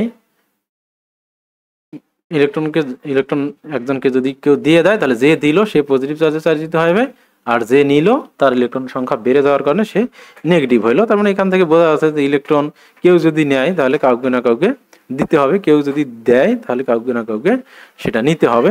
শুধু নেওয়া বা কেউ শুধু দিবে বা কেউ শুধু নিবে এরকম ঘটনাটা হবে না। অর্থাৎ যেখানে পজিটিভ চার্জ তৈরি হবে, তার মানে বুঝতে হবে আশেপাশে কি নেগেটিভ চার্জও তৈরি হয়েছে। যেমন বিষয়টা অনেকটা এরকম যে আমরা যদি কি করতে চাই, কোথাও পুকুর খনন করতে চাই, অর্থাৎ পৃথিবীর কোনো এক জায়গা থেকে মাটি উত্তোলন করি, তাহলে ডেফিনেটলি কি, এক জায়গা থেকে যদি মাটি উত্তোলন করি, তাহলে সেটা আরেক জায়গায় কি হবে, উঁচু হবে। এক জায়গা থেকে এক জায়গায় যদি নিচু হয়, তাহলে ডেফিনেটলি আরেক জায়গায় কি হবে, উঁচু হবে। তার কারণ শুধু নিচু বা শুধু উঁচু, তার মানে মাটিটা যখন আমরা খনন করব, তো এটা তো কোথাও না কোথাও রাখতে হবে, তাহলে সেই জায়গাটা কি হয়ে যাবে, উঁচু হয়ে যাবে। তাহলে এটা নিচু হইলে ওটা কি হবে, উঁচু হবে। আবার কোথাও কোনো একটা জায়গা যদি আমরা উঁচু করতে চাই, তার মানে কোনো এক জায়গা থেকে মাটি নিয়ে আসতে হবে, তাহলে সেই জায়গা কি হবে, নিচু হয়ে যাবে। ঠিক সেই রকম চার্জের ক্ষেত্রেও, চার্জ যেহেতু প্রাথমিকভাবে সমস্ত পদার্থে কি আছে, সমান সমান আছে। এখন কেউ ছেড়ে দিল, তো ছেড়ে দেওয়া মানে তো আরেকজন নেওয়া, ছেড়ে দেওয়া মানেই আরেকজন নেওয়া। সেটা সেটা তো বাতাসও হইতে পারে। কেউ যদি না নেয়, তার মানে ইলেকট্রনটা কি বাতাসে থাকবে, মাটিতে থাকবে, কোনো পাত্রে থাকবে, মানে কোথাও না কোথাও থাকবে। মানে ইলেকট্রন তো, মানে এটা তো এমন কোনো জিনিস না, ফাঁকা জায়গা তো আর থাকতে পারবে না, ফাঁকা জায়গা তো নেইও। তো এইভাবে কি হচ্ছে, তার মানে এখান থেকে একটা কথা আসে অনেক সময়, যে ইলেকট্রন এবং ধনাত্মক চার্জ এবং ঋণাত্মক চার্জ সবসময় একসাথে তৈরি হয়, এটা কখনো কি হয় না, একা একা তৈরি হয় না। আচ্ছা, যাই হোক, তাহলে আমরা দেখতে পেলাম যে চার্জটা কিভাবে তৈরি হচ্ছে। তো একটা পরমাণু ফাইনালি আমরা দেখতে পেলাম, যখন একটা পরমাণু তার ইলেকট্রন কি করে, কোনোভাবে ত্যাগ করে বা আরেকটা পরমাণু কোনোভাবে সেই ইলেকট্রনটাকে গ্রহণ করে, তখন যে ত্যাগ করে তার মধ্যে একটা ধনাত্মক চার্জ তৈরি হয়, আর যে ইলেকট্রনটাকে গ্রহণ করে তার মধ্যে ঋণাত্মক চার্জ তৈরি হয়। এবং কেন হয় সেটা আমরা দেখলাম। তো এই যে অবস্থাটা তৈরি হলো, এই চার্জগুলো কিন্তু কি হচ্ছে, তৈরি হওয়ার পর ওখানে থেকে যাচ্ছে, এই জন্য এটাকে বলা হচ্ছে স্থির তড়িৎ। ঠিক আছে। পরমাণুগুলোর ইলেকট্রনগুলো তার কক্ষপথে বিচরণশীল থাকে। এগুলো বিভিন্ন কক্ষপথে কিভাবে সাজানো হবে তার সুনির্দিষ্ট নিয়ম আছে, তোমরা তোমাদের রসায়ন বইয়ে সেটি বিস্তৃতভাবে দেখেছ। এখন তার গভীরে আমরা যাব না, শুধু বলে রাখি কখনো কখনো শেষ কক্ষপথের একটি দুটি ইলেকট্রন প্রায় মুক্ত অবস্থায় থাকে। এরকম পদার্থে ইলেকট্রনগুলো খুব সহজে পুরো পদার্থের মাঝে ছোটাছুটি করতে পারে। এরকম পদার্থকে আমরা বলি বিদ্যুৎ সুপরিবাহী পদার্থ। আবার কিছু কিছু পদার্থে ছুটাছুটি করার মতো ইলেকট্রন নেই, যে কয়টি আছে খুব শক্তভাবে আবদ্ধ থাকে, সেগুলো হচ্ছে বিদ্যুৎ অপরিবাহী। ধাতব পদার্থ যেমন সোনা, রূপা, তামা হচ্ছে বিদ্যুৎ সুপরিবাহী। কাঠ, প্লাস্টিক, কাঁচ, রাবার এগুলো আছে বিদ্যুৎ অপরিবাহী। তো একটা পদার্থ কেন বিদ্যুৎ পরিবহন করে, কেন বিদ্যুৎ পরিবহন করে না, সেটা নিয়ে তত্ত্ব আছে, সেটাকে ব্যান্ড তত্ত্ব বলা হয়, বা অন্যান্য তত্ত্ব দিয়েও এটাকে ব্যাখ্যা করা যায়। তো এখানে সহজভাবে মাথায় রাখো, যেসব পদার্থের শেষ কক্ষপথে একটা বা দুইটা ইলেকট্রন থাকে, এই ইলেকট্রনগুলো নিউক্লিয়াসের সাথে খুব শক্তভাবে যুক্ত থাকে না। ফলে এই পরমাণুগুলো, এই ইলেকট্রনগুলো কি করে, পুরো পদার্থে ছোটাছুটি করে বেরোতে পারে। ফলে ওই মৌলগুলোর মধ্যে এক ধরনের বন্ধন তৈরি হয়, যেটাকে আমরা ধাতব বন্ধন বলি, যেটা তোমরা পড়ে এসছো কেমিস্ট্রিতে, ধাতব বন্ধন, বা নাও পড়তে পারো। তো এই পদার্থগুলো সাধারণত ওই যে শেষ যে ইলেকট্রনগুলো পুরো পদার্থে ছোটাছুটি করতে পারে, ওই ইলেকট্রনগুলোর মাধ্যমে বিদ্যুৎ পরিবহন করতে পারে। আর যেসব পদার্থের শেষ কক্ষপথে সাধারণত বেশি ইলেকট্রন থাকে, তো সেগুলো নিউক্লিয়াসের সাথে কি শক্তভাবে যুক্ত থাকে, তার কারণ ইলেকট্রনের সংখ্যা বেশি, যারা শক্তভাবে যুক্ত থাকে, ফলে ওখান থেকে ইলেকট্রন কি করতে পারে না, ছোটাছুটি করতে পারে না। এগুলো সাধারণত অপরিবাহী হিসেবে কাজ করে। আবার এই দুইটার মাঝামাঝি একটা অবস্থা আছে, যেমন যাদের যাদের শেষ কক্ষপথে মূলত 4টা ইলেকট্রন আছে, তো এটা এদিকেও যায় না ওদিকেও যায় না, তো এরা একটা মাঝামাঝি অবস্থায় থাকে, এদেরকে বলা হয় মেনলি অর্ধপরিবাহী। এরা অল্প পরিমাণে বিদ্যুৎ পরিবহন করে সাধারণ অবস্থায়, কিন্তু বিশেষ অবস্থায় তাপমাত্রা বাড়ালে বা অন্য বা বিশেষ একটা সিস্টেম অ্যাপ্লাই করলে সেটা কি তড়িৎ পরিবাহিতা বাড়ে। সেগুলো তোমাদের 11 অধ্যায়ে এগুলো নিয়ে হালকা আলোচনা আছে, তো সেখানে আমরা বাকিটা দেখব। তো এখানে বিদ্যুৎ পরিবাহী আর অপরিবাহীর লিস্ট দেওয়া আছে, এটা তোমরা মাথায় রাখবা, এগুলো এমসিকিউতে আসে। যে কোনো ধাতব পদার্থ যেগুলো, যেমন সোনা, রূপা, তামা হচ্ছে বিদ্যুৎ সুপরিবাহী, কাঠ, প্লাস্টিক, রাবার এগুলো হচ্ছে বিদ্যুৎ অপরিবাহী পদার্থ। পরমাণুর গঠন সম্পর্কে এখন পর্যন্ত যা যা বলা হয়েছে, আমরা যদি সেগুলো বুঝে থাকি, তাহলে স্থির স্থির বিদ্যুতের পরের বিষয়গুলো খুব সহজ মনে হবে। তাহলে আমরা দেখলাম যে কিভাবে স্থির বিদ্যুৎ তৈরি হয়। সহজ কথা, ইলেকট্রন আদান প্রদানের মাধ্যমেই স্থির বিদ্যুৎ তৈরি হয়, আর কিছুই না। তো আদান প্রদানের মাধ্যমে জাস্ট কি হবে, ইলেকট্রনের কোনো একটা পদার্থে ইলেকট্রনের ঘাটতি তৈরি হবে, বা কোনো একটা পদার্থে প্রোটনের তুলনায় ইলেকট্রন বেড়ে যাবে। এই বেড়ে গিয়ে ওই অবস্থায় থাকবে, তখন এটাকে আমরা স্থির তড়িৎ বলবো। ঠিক আছে। তো ঘর্ষণের মাধ্যমে যে স্থির বিদ্যুৎ তৈরি হয় সেটা দেখি আমরা এখন। এক টুকরো কাঁচকে যদি এক টুকরো সিল্ক দিয়ে ঘষা হয়, তাহলে কাঁচ থেকে ইলেকট্রনগুলো সিল্কে আসতে শুরু করবে। তার মানে বুঝলাম আমরা সিল্কের ইলেকট্রনের প্রতি আকর্ষণটা কি বেশি, কার তুলনায়, কাঁচের তুলনায়। এই জন্য এই দুইটাকে যখন ঘষা হবে, তখন কাঁচ থেকে ইলেকট্রনগুলো কোথায় আসবে, সিল্কে আসবে। তাহলে সিল্ক কি হবে আর কাঁচ কি হবে, তাহলে কাঁচ স্বাভাবিকভাবে ধনাত্মক হবে, আর সিল্ক কি হবে, ঋণাত্মক হবে। কাঁচটি পজিটিভ চার্জ বা ধনাত্মক চার্জে চার্জিত হবে, আর সিল্কটি হবে নেগেটিভ চার্জে চার্জিত। তো এটা অনেক সময় এমসিকিউতে আসে যে কার সাথে কাকে ঘষলে কি হবে, যে বইয়ের উদাহরণগুলোই আসে মেইনলি, এগুলো মাথায় রাখবা। কাঁচ এবং সিল্কের মধ্যে কাঁচ ধনাত্মক হবে, আর সিল্ক হবে কি ঋণাত্মক। ব্যাপারটি ঘটে কারণ ইলেকট্রনের জন্য কাঁচের যত আসক্তি, সিল্কের আসক্তি কি তার চেয়ে বেশি। অর্থাৎ ইলেকট্রনকে সব পদার্থের মধ্যে মোটামুটি ইলেকট্রনের প্রতি একটা কি আছে, আসক্তি আছে। এখন এটার মধ্যে যার বেশি আছে, ওই দুই পদার্থের মধ্যে ঘষাঘষি হলে যার ইলেকট্রনের প্রতি আসক্তি বেশি আছে, সে নিজের দিকে কি টেনে নেয়। তাহলে কাঁচের চেয়ে ইলেকট্রনের প্রতি আসক্তিটা হচ্ছে কার বেশি, সিল্কের বেশি। আবার যদি এক টুকরো প্লাস্টিককে, প্লাস্টিক বলতে এখানে ফ্লানেল কাপড় বলা হচ্ছে, বা পশমি কাপড় যেটা আর কি, প্লাস্টিককে যদি ফ্লানেল বা পশমি কাপড় দিয়ে যদি ঘষা হয়, তাহলে এখানে দুইটা পদার্থ, এখানে হচ্ছে প্লাস্টিক আর পশমি কাপড় বা ফ্লানেল, আর ওইখানে ছিল কাঁচ এবং সিল্ক। ঠিক আছে। তো এই দুইটা জোড়ার মধ্যে, ওই জোড়ার মধ্যে আমরা দেখলাম কাঁচের ইলেকট্রনের প্রতি আসক্তি কম আর সিল্কের বেশি। আর এবার দেখি প্লাস্টিক এবং ফ্লানেল কাপড় এই দুইটাকে যদি একসাথে ঘষা হয় তাহলে ফ্লানেল থেকে ইলেকট্রন চলে আসবে প্লাস্টিকের টুকরোতে। তাহলে এই ক্ষেত্রে আবার প্লাস্টিকের ইলেকট্রনের প্রতি আকর্ষণটা কি বেশি পশমি কাপড়ের চেয়ে। তার কারণ ইলেকট্রনের জন্য প্লাস্টিকের আকর্ষণ ফ্লানেল থেকে কি বেশি। তাহলে এইখানে আমরা মাথায় রাখতে পারি দুইটা পেয়ার দেওয়া আছে এখানে, একটা হচ্ছে প্লাস্টিক এবং ফ্লানেল কাপড় বা পশমি কাপড়, এখানে প্লাস্টিকের ইলেকট্রনের প্রতি আসক্তি বেশি, আর ওইখানে ছিল সিল্ক এবং কাঁচ, ওইখানে সিল্কের কি আকর্ষণটা বেশি ইলেকট্রনের প্রতি কাঁচের তুলনায়। তো এই দুইটা এমসিকিউতে অনেক বেশি আসে, তোমরা মাথায় রাখবে এটা। এবারে আমরা একটা এক্সপেরিমেন্ট করতে পারি। ধরা যাক কাঁচ এবং সিল্ক ব্যবহার করে আমরা দুই টুকরো কাঁচকে পজিটিভ চার্জে আহিত করেছি। এখন একটাকে যদি সাবধানে একটা বিদ্যুৎ অপরিবাহী সিল্কের সুতা দিয়ে ঝুলিয়ে তার কাছে অন্যটা নিয়ে আসি, তাহলে দেখবে ঝুলন্ত কাঁচের টুকরোটিকে বিকর্ষিত হয়ে যাচ্ছে। তাহলে এখানে কি করব, একটা কাঁচ এবং সিল্ক ব্যবহার করে, তাহলে একটা সিল্কের টুকরা দিয়ে দুইটা কাঁচকে আমরা কি করব, ঘষবো। তাহলে আমরা জানি কাঁচ কি হবে, পজিটিভ চার্জে চার্জিত হবে। এবং এখন যদি আমরা কি করি, যে কোনো একটা কাঁচকে এখন একটিকে যদি সাবধানে একটা বিদ্যুৎ অপরিবাহী সিল্কের সুতা দিয়ে ঝুলিয়ে তার কাছে নিয়ে আসি, তখন দেখবো। এখন কি দিয়ে ঝুলাবো, মানে আমাদেরকে ঝুলাতে হবে বিষয়টা সহজভাবে। তো এমন তার দিয়ে ঝুলাতে হবে যেন কি হয়, এটা বিদ্যুৎ অপরিবাহী। মানে বিষয়টা অনেকটা এইরকম যে একটা কাঁচদণ্ড, এই দুইটা কাঁচদণ্ড আছে, এই কাঁচদণ্ডটাকে আমরা সিল্কের কাপড় দিয়ে ঘষলাম, ঘষে এটাকে ঝুলিয়ে দিলাম কোনো কিছুর সাথে। এবং যেটা দিয়ে ঝুলাবো, যে পদার্থটা দিয়ে ঝুলাবো, যে সুতা দিয়ে ঝুলাবো, সেটাকে অবশ্যই কি হতে হবে, তোমার ডেফিনেটলি সেটাকে অপরিবাহী হইতে হবে, নইলে কি হবে, অপরিবাহী না হলে এখানে যে চার্জটা আছে সেই চার্জটা আবার কি হবে, ওটা দিয়ে পরিবাহিত হয়ে যাবে। এবার আর একটা যে সিল্কের দণ্ড আছে সেটাকে যদি আমরা কি করি, আবার আর একটা কাঁচদণ্ডকেও যদি কি করি, এবার সিল্ক দিয়ে কি করি, ঘষানোর পর এটাকে যদি আমরা কি করি, এর কাছে নিয়ে আসি, ঘষার পর যদি কাছে নিয়ে আসি, তাহলে দেখা যাবে যেটা ঝুলে আছে সেটা কি হবে, দূরে চলে যাবে। কেন দূরে চলে যাবে, তার কারণটা হচ্ছে ওটাই পরে ব্যাখ্যা করা হয়েছে। তখন আমরা জানি যে সিল্ককে যখন কাঁচ দিয়ে ঘষা হয় তখন কাঁচ কি হয়, ধনাত্মক হয়, আর সিল্ক ঋণাত্মক হয়। তাহলে দুইটাই ধনাত্মক, এই দুইটা ধনাত্মক চার্জ পরস্পরকে কি করবে, বিকর্ষণ করবে, এই জন্য কাঁচটা কি হবে, দণ্ডটা সরে যাবে, এটাই বলছে।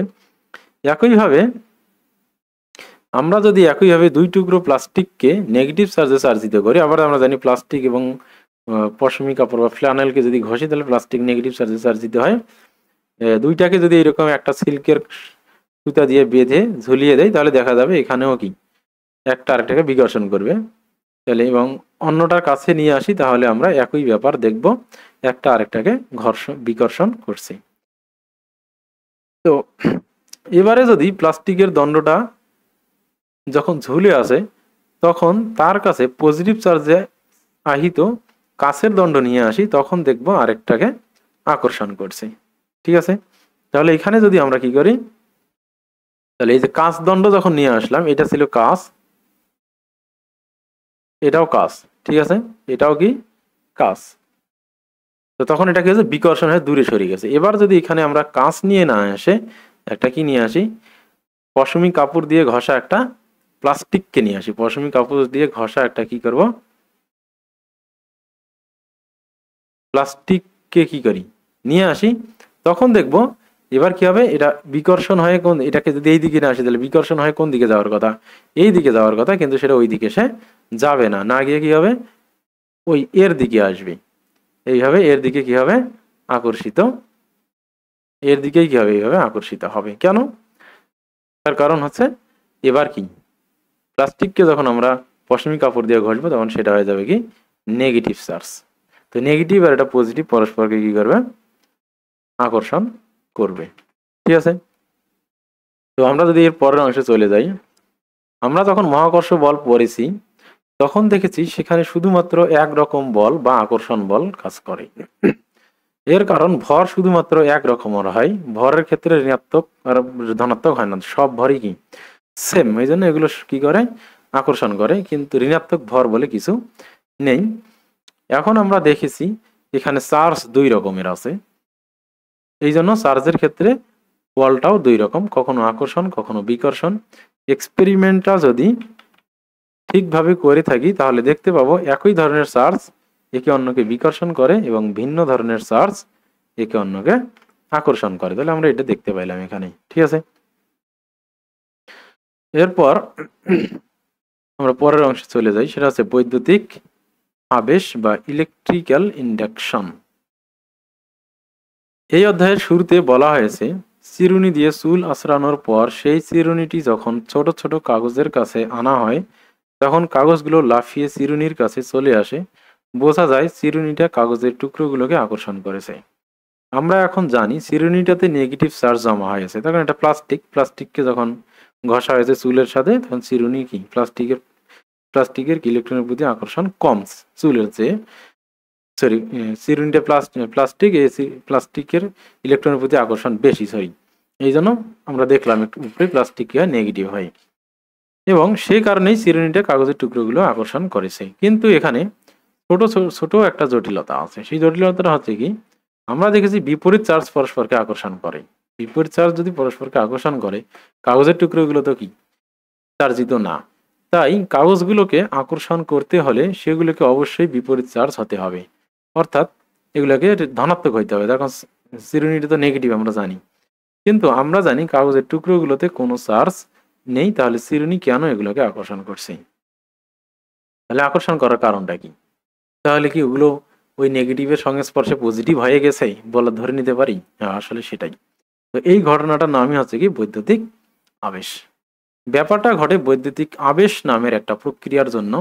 কাঁচ কিংবা প্লাস্টিকে চার্জ জমা করে সেটাকে যদি চার্জহীন কোনো কিছুর কাছে আনা হয় তাহলে সেই চার্জহীন বস্তুটার মাঝে এক ধরনের চার্জ জন্ম নেয়। তাহলে আমরা এখানে দেখলাম যদি কোনো একটা চার্জযুক্ত বস্তুকে আর একটা চার্জযুক্ত বস্তুর কাছে আনা হয় তাহলে কি হয়, সেটা চার্জে পরিণত হয়, ঠিক আছে। এইরকম এইরকম যদি থাকে একটা চার্জিত, এটাতে চার্জ আছে সেটা পজিটিভ বা নেগেটিভ, আর এটাতে কোনো চার্জ নাই, সেক্ষেত্রে দেখা যায় এটাও চার্জিত হয়। এখন কোন চার্জে চার্জিত হয় সেটা আমরা দেখি। বিষয়টা বোঝানোর জন্য 10.0 চিত্রটিতে একটি ধাতব গোলক দেখানো হয়েছে। এটাকে রাখা হয়েছে বিদ্যুৎ অপরিবাহী স্ট্যান্ডের উপর। এখন একটা কাঁচকে সিল্ক দিয়ে খুব ভালো করে ঘষে তার মাঝে চার্জ জমা করে নিয়ে সেটা ধাতব গোলকের কাছে নিয়ে গেলে ধাতব গোলকের নেগেটিভ চার্জগুলো আকর্ষিত হয়ে কাছে চলে আসবে এবং গোলকের পেছন দিকে পজিটিভ চার্জগুলো সরে যাবে। এখন কাঁচদণ্ড পজিটিভ চার্জযুক্ত, কাঁচদণ্ডের কাছাকাছি গোলকের অংশটুকু নেগেটিভ চার্জযুক্ত, কাজেই এরা পরস্পরকে আকর্ষণ করবে। তাহলে আমরা এখানে দেখলাম কি, ওই ছবিটাকে যদি আমরা বর্ণনা করি, একটু বোঝার চেষ্টা করি, তাহলে আমরা দেখব যে প্রথমে কি বলছে, এই যে একটা কাঁচদণ্ড, এটা হচ্ছে কি একটা কাঁচদণ্ড। এইটাকে প্রথমে কি করা হয়েছে, তোমাকে সিল্কের কাপড় দিয়ে ঘষা হয়েছে। তা সিল্কের কাপড় দিয়ে যখন কাঁচকে ঘষি আমরা তখন জানি সেটা কি হয়ে যায়, পজিটিভ চার্জে চার্জিত হয়। তো এবার যদি আমরা কি করি, এই কাঁচদণ্ডটাকে এই গোলকের এই গোলকটার কাছে নিয়ে আসি, তাহলে কি হবে, গোলকেতে কি আছে পজিটিভ নেগেটিভ, প্রথম অবস্থায় গোলকের মধ্যে পজিটিভ নেগেটিভ কি সমান হয়েছিল। তখন যে পদার্থেরই গোলক হোক না কেন আমরা জানি পরমাণুতে, প্রত্যেকটা পরমাণুতে ইলেকট্রন এবং প্রোটন কি সমান সংখ্যক থাকে, তার মানে যতগুলো ইলেকট্রন থাকবে ঠিক ততগুলোই প্রোটন আছে, তার মানে এগুলো সামগ্রিকভাবে কি জিরো, অর্থাৎ ইলেকট্রন এবং প্রোটনগুলো সব কি আছে মিশ্রিত অবস্থায় আছে। এখন এই ধনাত্মক চার্জে চার্জিত যে কাঁচদণ্ডটা, এটাকে যদি এই গোলকটার কাছে নিয়ে আসা হয় তাহলে এই ঘটনা ঘটবে।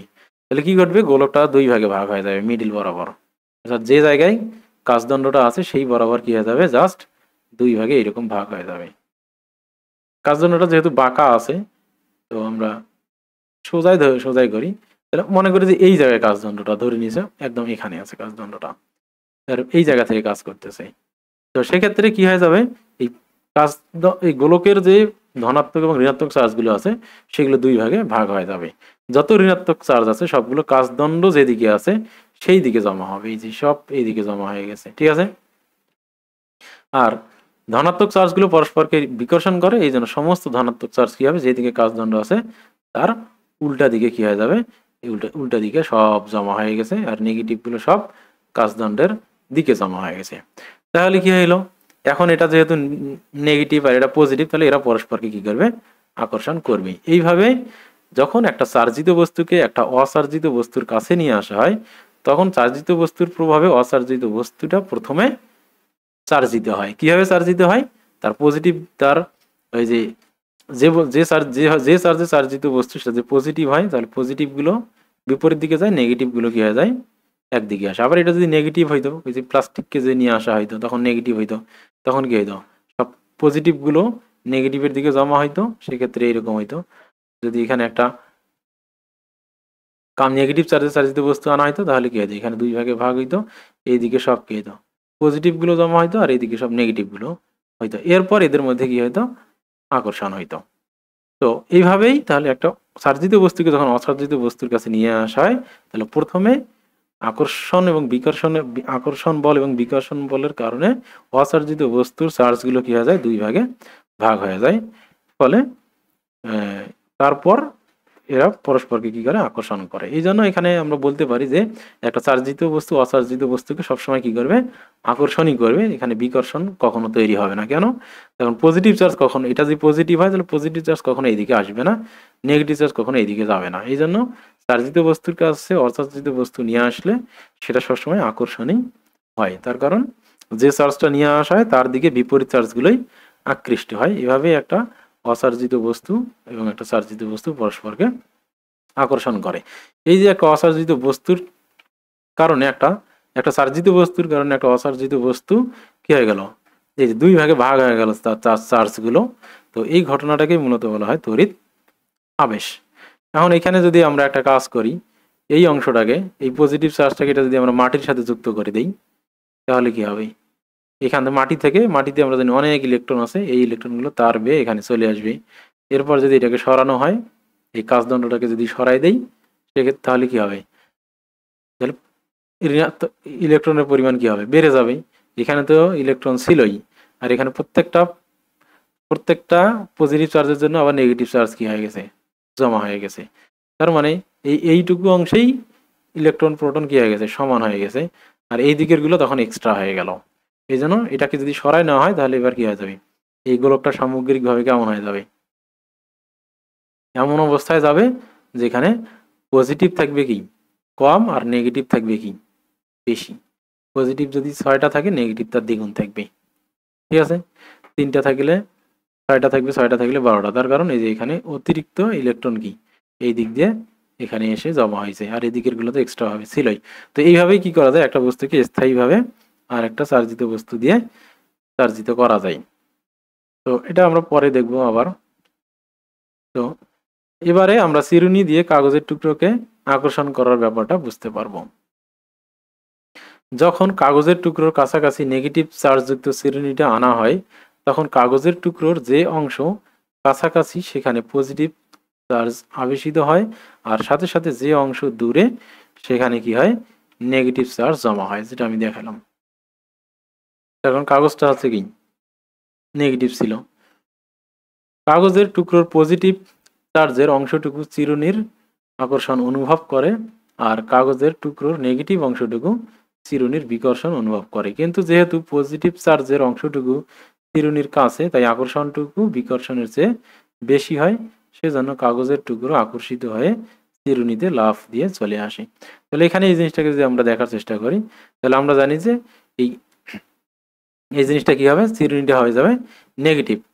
আর এই যে কাগজের টুকরোটা, এই কাগজের টুকরোটা যদি আমরা একটু বড় করে আঁকার চেষ্টা করি, মনে করো এটা কাগজের টুকরো, তাহলে কাগজের টুকরো কি হবে, কাগজের টুকরের উপরের যে অংশটুকু আছে, উপরের অংশটুকু পজিটিভ হয়ে যাবে। কেন, তখন চিরুনিটা নেগেটিভ ছিল, তাহলে এটা পজিটিভ গুলো আকর্ষিত হবে এইদিকে, আর নিচের অংশটা কি হবে, নেগেটিভ হবে। এখন এই কাগজটার নিচের অংশটা চিরুনি দ্বারা কি হবে, বিকর্ষিত হবে। কেন, তার কারণ দুইটাই নেগেটিভ। আর উপরের অংশটা চিরুনি দ্বারা আকর্ষিত হবে, কারণ দুইটাই, একটা পজিটিভ একটা নেগেটিভ। এখন আবার এই আকর্ষণ বল আবার দূরত্বের উপর নির্ভর করে, দূরত্ব বেশি হলে আকর্ষণ বল কম হয়। তাহলে যেহেতু নেগেটিভ চার্জটা দূরে আছে, এই জন্য বিকর্ষণটা কম হবে, আর পজিটিভ চার্জটা কাছে আছে, এই জন্য এখানে বিকর্ষণের তুলনায় আকর্ষণটা কি হবে, বেশি হবে। এই জন্য সামগ্রিকভাবে আকর্ষণ বলটাই বেড়ে যাবে, ফলে কাগজটা চিরুনি দ্বারা আকর্ষিত হবে। তো আশা করি বিষয়টা তোমরা বুঝতে পারছো পরিষ্কারভাবে। এরপর আরো একটা ব্যাপার ঘটে, তোমরা হয়তো নিজেরাই সেটা লক্ষ্য করেছো, কাগজের যে টুকরোগুলো লাফিয়ে চিরুনির গায়ে লেগে যায় সেগুলো আবার প্রায় সাথে সাথেই চিরুনি থেকে ছিটকে চলে আসে। তো এর কারণটাও নিশ্চয় তোমরা বুঝতে পারছো। কাগজের টুকরোটা যদি আকর্ষিত হয়ে চিরুনির গায়ে লেগে যায় তাহলে সেটার আর আবেশিত থাকতে হয় না, চিরুনির নেগেটিভ চার্জগুলো দিয়ে এটা নিজেই নেগেটিভ চার্জ ভরে নেয়। তখন সেগুলো চিরুনি থেকে বিকশিত হয়ে ছিটকে নিচে নেমে আসে। যারা বিশ্বাস করো না তারা বিষয়টা পরীক্ষা করে দেখতে পারো। এখন যে ঘটনাটা এখানে ঘটে, আকর্ষিত হওয়ার পর সঙ্গে সঙ্গে কিন্তু পড়ে যায় কেন? এই যে দেখো, যেটা আমি একটু আগেই ওখানে যেটা দেখাইছি, তো এখানে তার মানে প্রকৃতপক্ষে ইলেকট্রন বেশি আছে কোথায়, নেগেটিভ চার্জ বেশি আছে কোথায়? এই চিরুনিতে কিন্তু প্রকৃতপক্ষে কি আছে, নেগেটিভ চার্জ বেশি আছে। আর কাগজের টুকরায় কিন্তু প্রকৃতপক্ষে নেগেটিভ চার্জ বেশি নাই। কেন বেশি নাই? তখন এখানে একই পদার্থের মধ্যে একদিকে ঋণাত্মক আর একদিকে ধনাত্মক জমা হয়ে গেছে। তো এই প্রান্তটা কি হয়েছে, কাছে থাকার কারণে আকর্ষিত হয়েছে, এটা বিকর্ষিত হয়েছে দূরে থাকার কারণে কিন্তু বিকর্ষণটা কম। এখন এটা যখন এর কাছে লেগে যাবে তখন কি হবে, তখন তো এদের মধ্যে একটা কানেকশন তৈরি হবে। যখন কানেকশন তৈরি হবে তখন চিরুনি থেকে নেগেটিভ গুলো কোথায় চলে আসবে, কাগজে চলে আসবে। কিছু নেগেটিভ চার্জ কাগজে চলে আসবে। যখন কাগজে চলে আসবে তখন সেই কাগজটা সামগ্রিকভাবে কি হয়ে যাবে, নেগেটিভ চার্জেই চার্জিত হয়ে যাবে। তার কারণ সামগ্রিকভাবে এখানে নেগেটিভ চার্জের পরিমাণ বেড়ে যাবে। তার কারণ এটা তো এখানে তো নেগেটিভ পজিটিভ সমান ছিল, কিন্তু চিরুনি থেকে যখন এক্সট্রা নেগেটিভ চার্জ কাগজে চলে আসলো তখন সামগ্রিকভাবে কাগজে কি হয়ে গেল, নেগেটিভ চার্জের পরিমাণ বেড়ে গেল। আর চিরুনি তো কি নেগেটিভ আগে থেকেই ছিল। এবার কি হবে, এই কাগজটা সঙ্গে সঙ্গে বিকর্ষিত হবে, আবার নিচে পড়ে যাবে। এই কারণেই কাগজ, কাগজের টুকরার কাছে চিরুনি, মাথা আঁচড়ানোর পর চিরুনি ধরলে সেটা প্রথমে আকর্ষিত হবে এবং আকর্ষিত হওয়ার সঙ্গে সঙ্গে আবার নিচের দিকে পড়ে যাবে বিকর্ষণের কারণে। তো এই বিষয়টা আশা করি তোমরা বুঝতে পারছো। এরপর হচ্ছে বাতাসে জলীয় বাষ্প জমা থাকলে, জলীয় বাষ্প থাকলে জমা হওয়া চার্জ দ্রুত হারিয়ে যায়। তাই স্থির বিদ্যুতের এক্সপেরিমেন্টগুলো শীতকালে অনেক ভালো কাজ করে। তো বর্ষাকালে সাধারণত বা গ্রীষ্মকালে যখন জলীয় বাষ্প বেশি থাকে তখন এই এক্সপেরিমেন্টগুলো অত সহজে কাজ করে না। তার কারণটা হচ্ছে আমরা জানি পানি হচ্ছে কি বিদ্যুৎ সুপরিবাহী, অর্থাৎ জলীয় বাষ্প বিদ্যুৎ সুপরিবাহী, সুপরিবাহী না মোটামুটি পরিবাহী আর কি। এই জন্য মাথায় যদি চিরুনি ঘষি আমরা, এখানে যে চার্জ জমা হবে সেটা সঙ্গে সঙ্গে বাতাসে চলে যাবে, তার কারণ বাতাসে জলীয় বাষ্পের পরিমাণ বেশি আছে। তো এই চার্জ আমরা জানি বাতাস বা পৃথিবী হচ্ছে এখানে প্রচুর পরিমাণে আধান থাকে। তো এই চিরুনির অল্প একটু আধান খুব সহজেই কি হবে, বাতাসে চলে যাবে জলীয় বাষ্পের মাধ্যমে এবং সেটা পৃথিবীতে চলে যাবে। তো তো এই কারণে এটা শুষ্ক বায়ুতে বা শীতকালে যদি করা যায় সেখানে জলীয় বাষ্পের পরিমাণ থাকে না, বা থাকে না বললেই চলে। এই জন্য পরীক্ষাটা গ্রীষ্মকালে কি করা সহজ। তো এখানে একটা প্রশ্ন দিয়েছে, এটা আমি এটা বুঝাইছি, তারপর আরেকবার বুঝাই। দুটি ধাতব গোলক রয়েছে, একটি পজিটিভ চার্জযুক্ত কাচের দণ্ড দিয়ে দুটি গোলককে কি দুই রকমের চার্জ তৈরি করতে পারবে? তাহলে হ্যাঁ, এটা করা সম্ভব। আমি একটু বুঝাই দেই তারপর বইয়েরটা পড়ি। তো এখন দুইটা চার্জ আছে, দুইটা গোলক আছে। এই এই যে কাচদণ্ডটা, এটা কাচদণ্ড কিন্তু একটাই আছে, কাচদণ্ড কি একটাই আছে, সেটা হচ্ছে কি পজিটিভ চার্জে চার্জিত। এখন আমরা একটাকে নেগেটিভ বা একটাকে পজিটিভ করতে চাই আর একটাকে নেগেটিভ করতে চাই, তাহলে কিভাবে সম্ভব? তাহলে সম্ভব এইভাবে।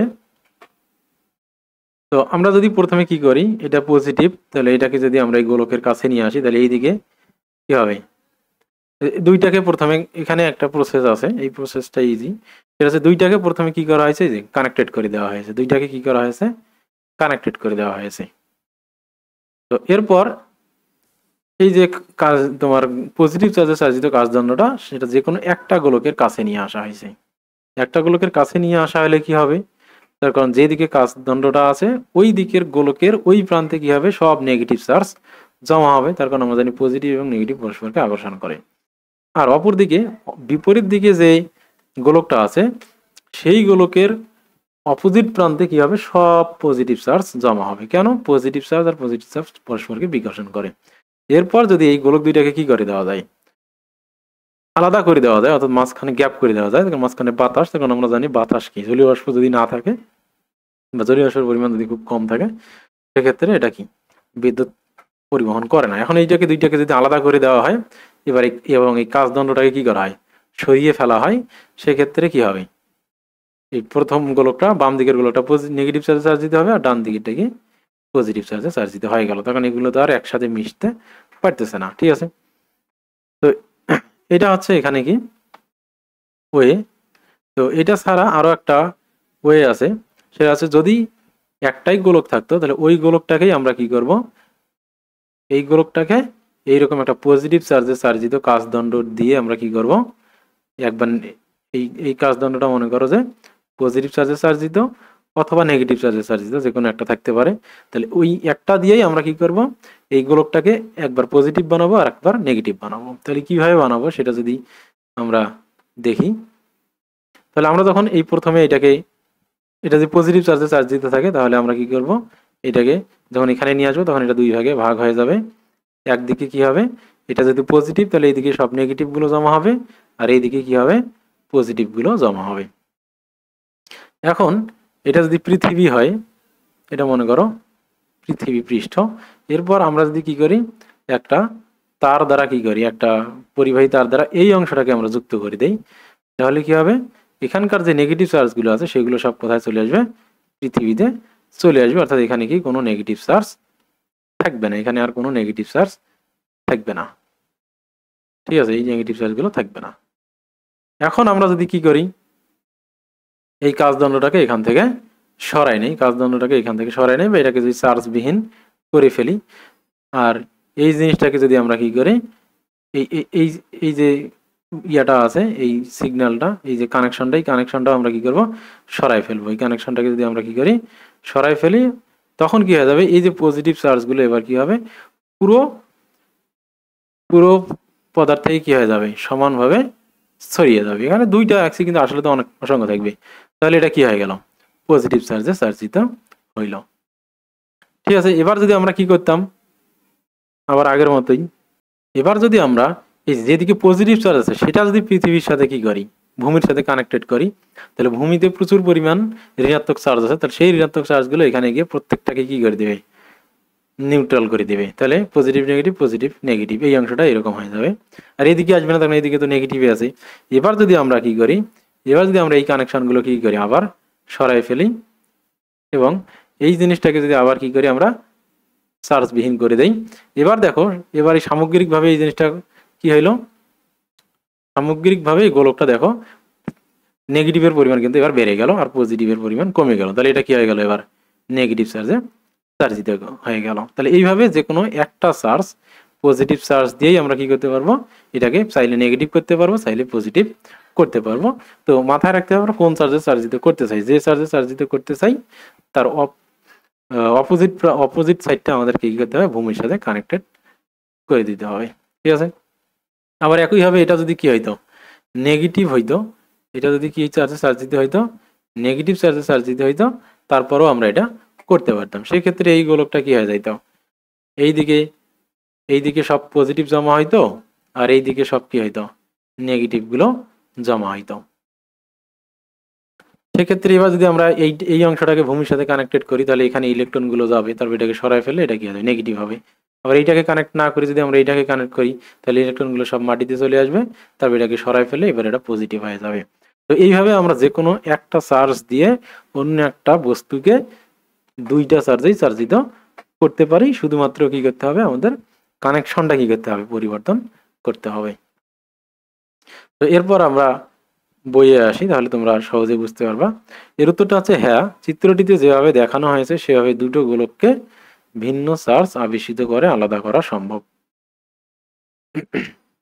এই অধ্যায়ের শুরুতে আমরা তিনটি ভিন্ন ভিন্ন ঘটনার কথা বলেছিলাম, এতক্ষণে সেগুলো কেন ঘটেছে তোমরা নিশ্চয়ই বুঝে গেছো। চিরুনির বিষয়টা ব্যাখ্যা করা হয়েছে। ছোট শিশুর হামাগুড়ি দেওয়ার বিষয়টিও বোঝা কঠিন নয়। কার্পেটে ঘষে ঘষে যাবার জন্য তার শরীরে চার্জ জমা হয়, সারা শরীরের সাথে সাথে চুলেও সেই চার্জ ছড়িয়ে পড়ে। সব চুলে একই চার্জ, আমরা জানি এই ধরনের চার্জ একই ধরনের চার্জ বিকর্ষণ করে, তাই একটা চুল অন্য চুলকে বিকর্ষণ করে খাড়া হয়ে ছড়িয়ে পড়ে। এখন আমরা বজ্রপাতের বিষয়টা ব্যাখ্যা করতে পারবো। তাহলে বুঝতেই পারছো, কার্পেটের সাথে যখন একটা শিশু যখন ঘষে ঘষে চলে, তখন এই ঘর্ষণের কারণে কি হয়, ওই শিশুর দেহে এক ধরনের চার্জ জমা হয় আর কার্পেটের উপর আরেক ধরনের চার্জ জমা হয়, এবং দেহের সাথে সাথে পুরো চুলেও কি ওই একই চার্জ জমা হয়। ফলে তার মানে পুরো পুরো শরীর, শিশুর শরীর এবং চুল সেম চার্জে চার্জিত হয়, আর একই চার্জ পরস্পরকে বিকর্ষণ করে। যখন পরস্পরকে বিকর্ষণ করে তখন কিন্তু চুলগুলো কি থাকতে পারবে না, একটা এরকম শুয়ে শুয়ে থাকতে পারবে না। যখন পরস্পরকে বিকর্ষণ করবে তখন একটার উপর আরেকটা এরকম কি থাকবে না। চুলগুলো তো সাধারণত কি থাকে, এরকম কোকড়াকুকড়ি থাকে, এবং বিকর্ষণ করার কারণে চতুর্দিক থেকে যেহেতু বিকর্ষণটা হবে, সবগুলো চুলই কি করবে, বিকর্ষণ করবে।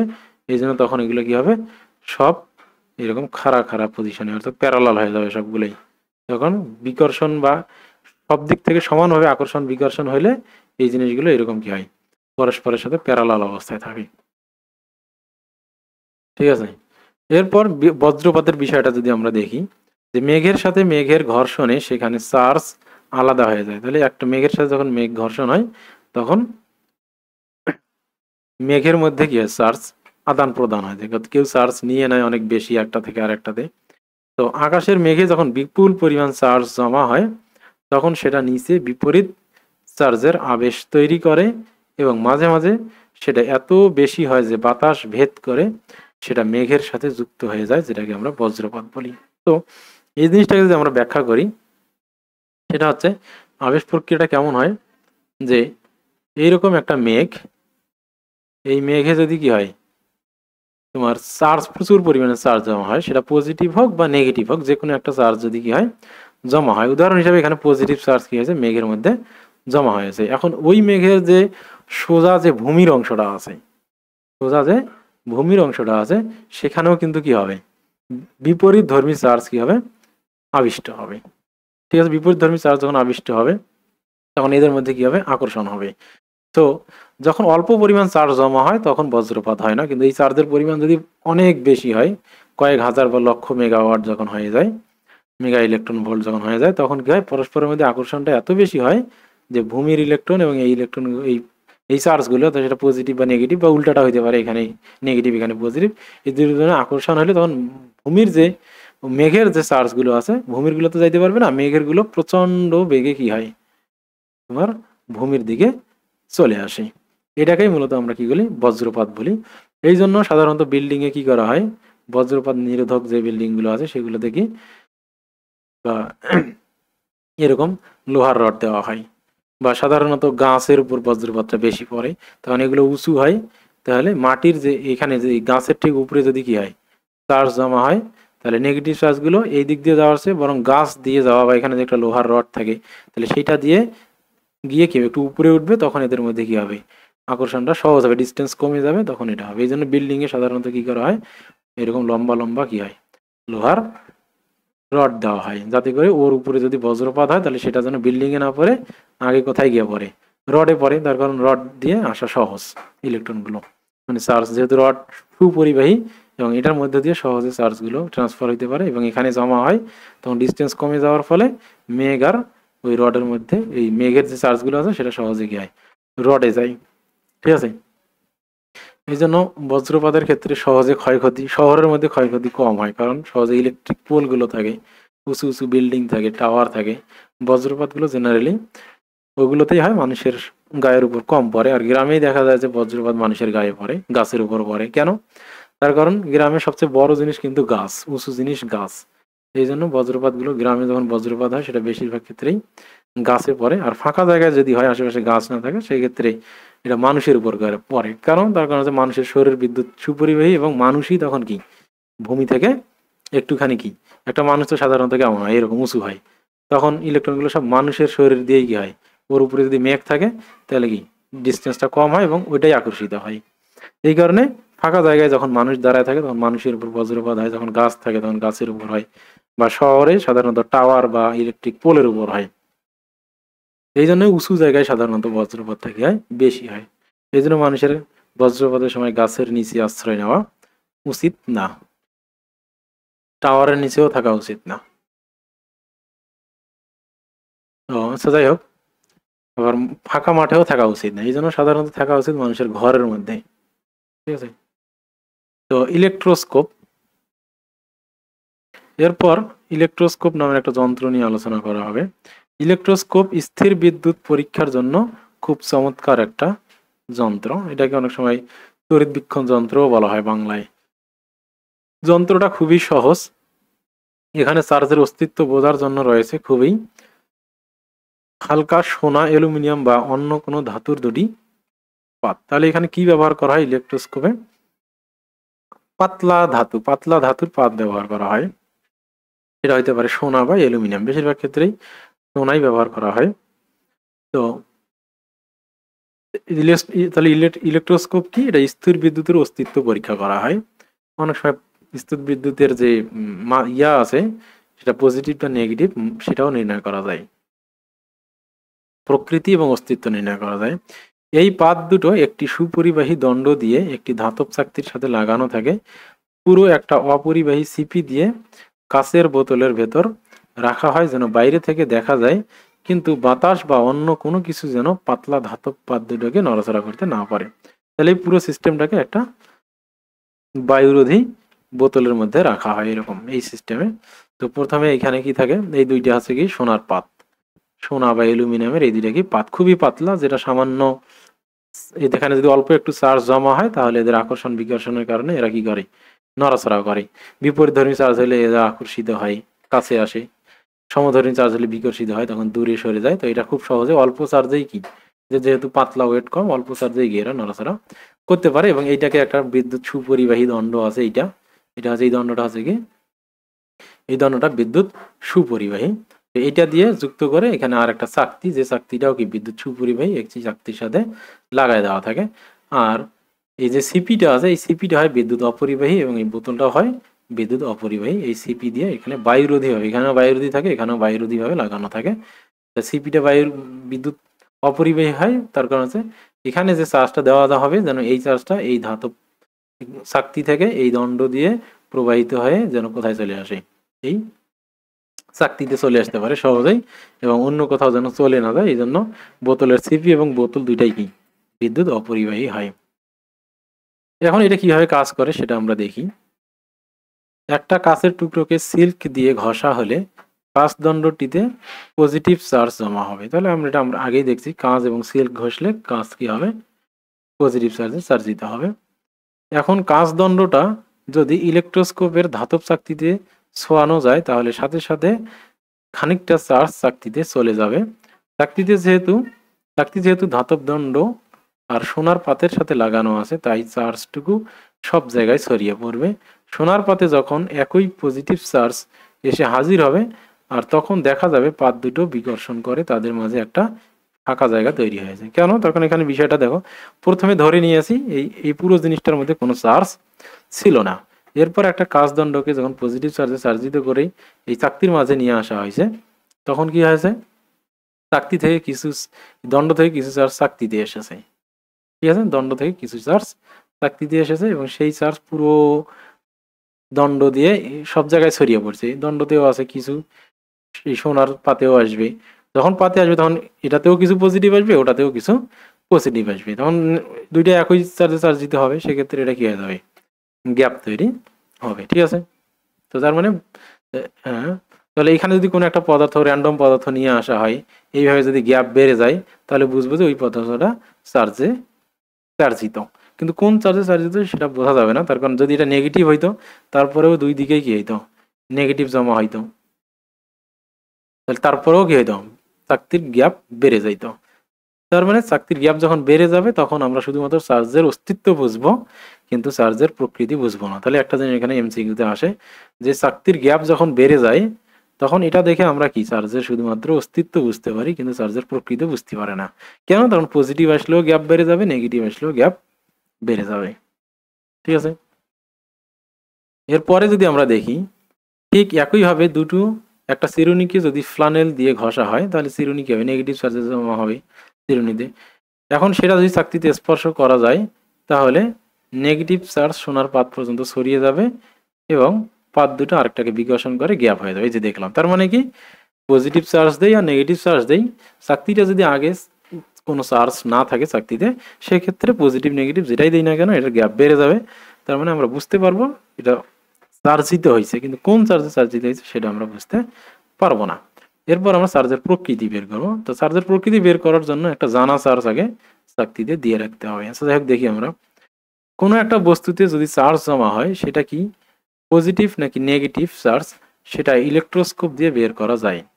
প্রথমে ইলেকট্রোস্কোপের চাকতিতে পরিচিত কোনো চার্জ দিতে হবে। তাহলে এখানে কি করতে হবে, এবার জানা থাকতে হবে। চাকতিতে যে চার্জ আমরা দিচ্ছি সেই চার্জটা যদি আমার জানা থাকে তাহলে আমরা অজানা চার্জটা নির্ণয় করতে পারবো।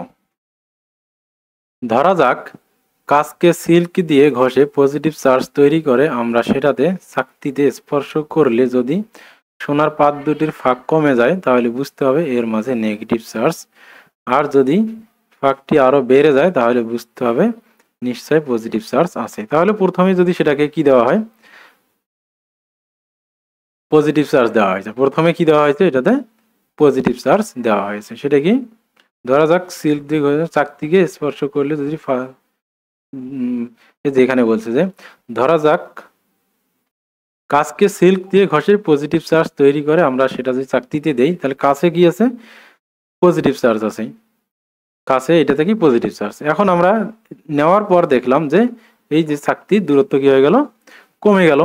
তার মানে আমরা বুঝবো কি এখানে নেগেটিভ ছিল, ধর এখানে নেগেটিভ ছিল, নেগেটিভ আর পজিটিভ মিলে কি হয়ে গেল, পরস্পরের নিষ্ক্রিয় হয়ে গেল, ফলে দূরত্বটা কমে গেল। আগে নেগেটিভ চার্জে চার্জ দিতেছিল তারা দূরে ছিল, এখন পজিটিভ আসার পর চার্জ নিরপেক্ষ হয়ে গেল, ফলে কাছে চলে আসলো।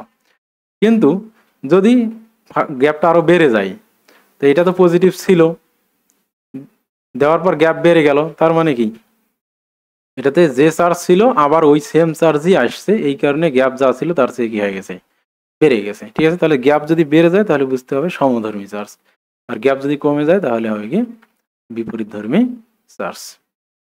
তো এরপর আছে যে চার্জের আবেশ। কোনো একটা বস্তুতে চার্জ আছে কিনা সেটা চাকতিকে স্পর্শ না করেই বোঝা সম্ভব। ধরা যাক পজিটিভ চার্জ আছে এরকম একটা দণ্ডকে চাকতির কাছে আনা হয়েছে, তাহলে চাকতির মাঝে নেগেটিভ চার্জের আবেশ তৈরি হবে। তাহলে কি হবে, পজিটিভ যখন আনা হবে তখন নেগেটিভ চার্জের আবেশ তৈরি হবে, তাহলে উপরের দিকে নেগেটিভ যাবে। এই নেগেটিভ চার্জের আবেশ তৈরি করার জন্য ইলেকট্রোস্কোপের অন্যান্য অংশ থেকে নেগেটিভ চার্জকে চাকতির মাঝে চলে আসতে হবে। সেই কারণে সোনার পাত দুটিতেও পজিটিভ চার্জ জমা হবে। সেই পজিটিভ চার্জ সোনার পাত দুটোর মাঝে একটা গ্যাপ তৈরি করবে।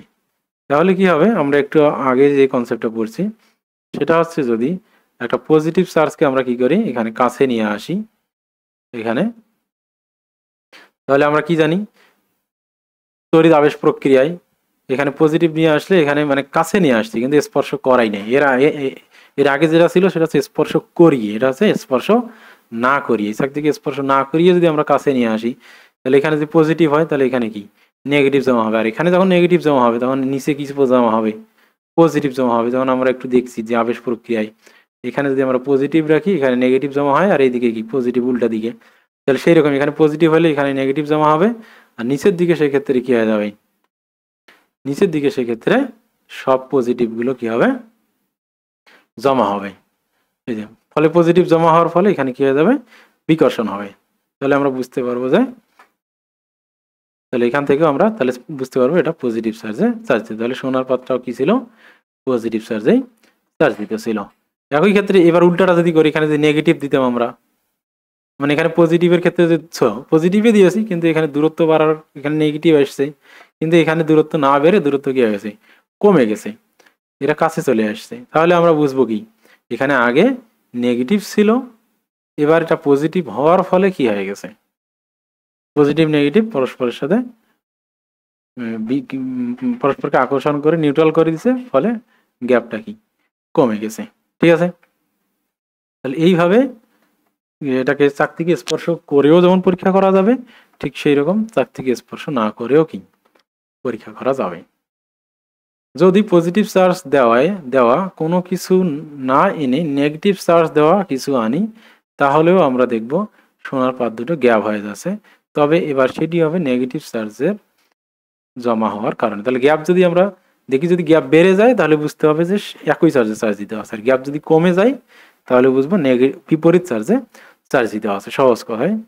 তাহলে গ্যাপ যদি বেড়ে যায় তাহলে বুঝবো একই চার্জে চার্জ দিতে আছে, গ্যাপ যদি কমে যায় তাহলে বুঝবো বিপরীত চার্জে চার্জ দিতে আছে।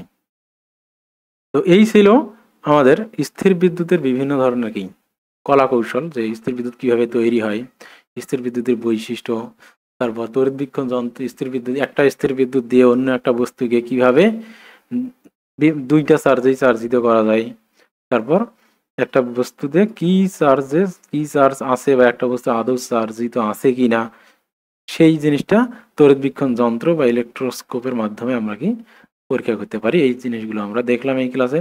এর পরের ক্লাসে আমরা দেখব বৈদ্যুতিক বল। তো এই অংশটাই এই অধ্যায়ের বেশি গুরুত্বপূর্ণ, এখান থেকে সৃজনশীল প্রশ্ন হয়, আর আগের অংশগুলো এমসিকিউর জন্য পড়তে হবে। তো পরের ক্লাসে আবার দেখা হবে। আজকে এই পর্যন্তই। আমার সাথে থাকার জন্য ধন্যবাদ।